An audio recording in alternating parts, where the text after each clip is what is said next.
Why you should play Timberborn explained in under 5 minutes. Let's go! When I think about beavers in video games, I think about this guy. But the more time I put into this game here, called Timberborn, the more I'm associating video game beavers with this game rather than with Donkey Kong Country.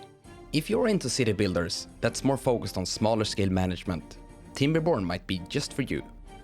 The game is about managing a beaver colony and making sure they survive the dreaded droughts. When starting a new game, you will choose what kind of stage and faction you're going to play. The potentially most crucial choice you'll make here, though, is the difficulty setting. I find myself alternating between going full chill mode on easy, where I just enjoy seeing the beavers go about their days, and sometimes going hardcore, where preparation mistakes kills half the colony. The difficulty settings are for very different kind of days, depending on your mood, so choose wisely. My next point about the game is a deal breaker for many players out there.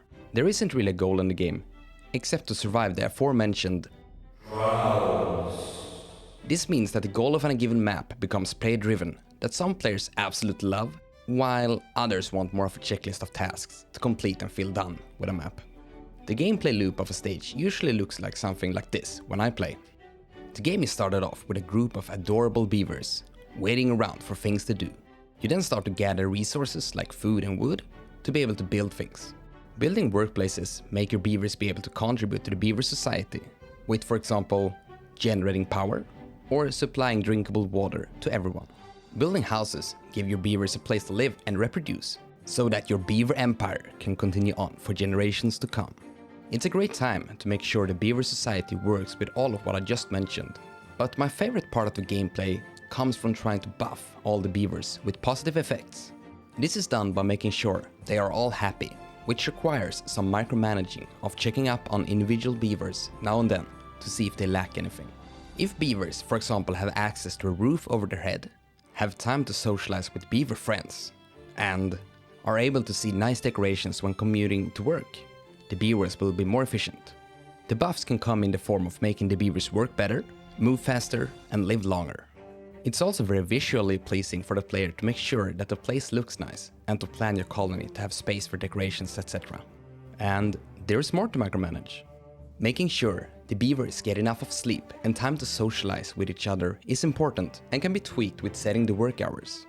Not giving the beavers enough time to sleep is for the sadistic players out there. If someone doesn't let their beavers sleep enough, then, well, yeah, you can tell a lot about those kind of people. They are effective. Finally, some rest. Work!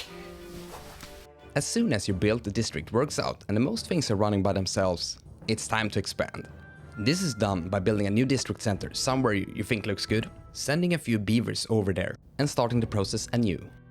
One of the key selling points of the game is the water management that comes with the droughts that now and then hits your colony. If you build big dams or redirect the water with, for example, dynamite or structures to parts of the map that lack vegetation, you can make completely dried up areas become functional and inhabitable again. Another key selling point about the building mechanics is the potential to build vertically. Many buildings function on top of each other, and it's fun to build complex structures that utilizes mountains as a base. You should see what some people online are doing though. Oh boy, I have a long way to go. Everything said about the gameplay loop can be shaken up by choosing different maps, as many of them will force you to change up your playstyle. On top of that, you also have 2 different factions as of right now to further shake up the gameplay, with structures unique to that faction. The game is currently in early access, but the core gameplay has been very consistent since launch, with some bigger patches making tweaks to the game. Don't let the early access tag scare you away. I think it's a stable and fun game, even at this stage. Thanks for watching all the way here.